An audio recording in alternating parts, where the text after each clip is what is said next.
Welcome back. Today we are in Proverbs chapter 15 verse 26. It says, "The thoughts of the wicked are an abomination to the Lord, but the words of the pure are pleasant." So God knows your thoughts, and if you are wicked, then they're an abomination to the Lord. That means He doesn't like your thoughts. Don't think those thoughts, wicked people. Stop thinking wicked thoughts. But if you're pure, He loves your words. He loves your thoughts. He wants to hear them because they're good stuff. And I would say the same thing for my friends. It's like I want my friends to be pure and think good thoughts and say good words. I don't want to hear wicked thoughts. I don't want to hear wicked words. Verse 27 says, "He who is greedy for gain troubles his own house, but he who hates bribes will live." So if you're greedy for gain, you're going to get it wherever you are, and you may not do good things to get it, and people are not going to like you because you'll make enemies. And if that's the case, then your whole house is in trouble because people will retaliate, and that puts you and your loved ones in danger. But if you hate bribes, if you don't take bribes, if you always do the right thing, then you won't make as many enemies. You will be seen as upright.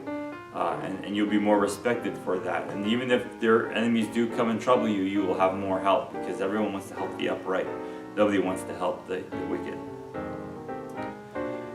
Verse 28 says, "The heart of the righteous studies how to answer, but the mouth of the wicked pours forth evil." If you are a righteous person and someone is talking to you about something, you're going to think before you say anything. You're going to ponder it and think about it.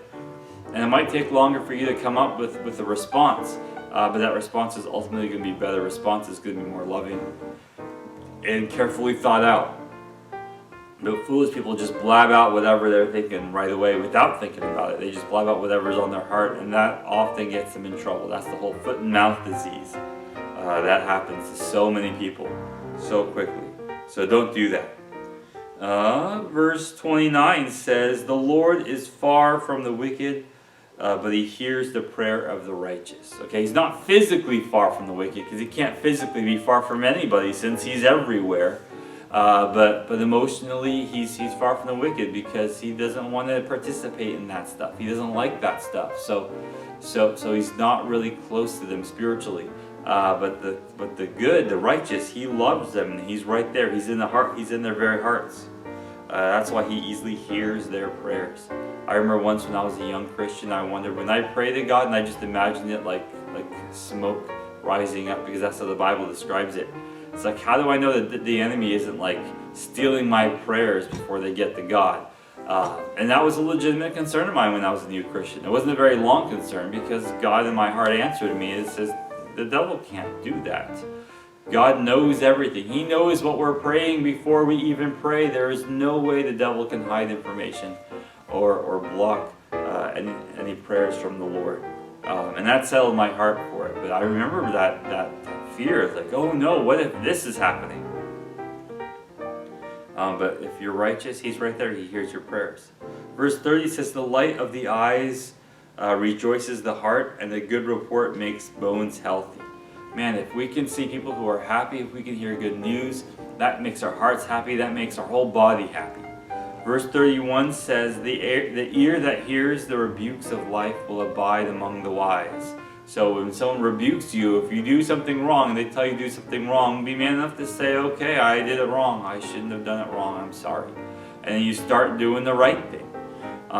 Verse 32 says, "He who disdains instruction despises even his own soul, but he who heeds rebuke gets understanding." So be ready to listen and learn from people. And 33 says, "The fear of the Lord is the instruction of wisdom, and before honor is humility." So if you want instruction, if you want to be wise, fear the Lord. That's a respectful fear of the Lord, not run away, scared fear. So be respectful of the Lord. And remember, if you want to be honored, first you have to be humble. So, in all humility, have a good day and God bless. We'll see you next time.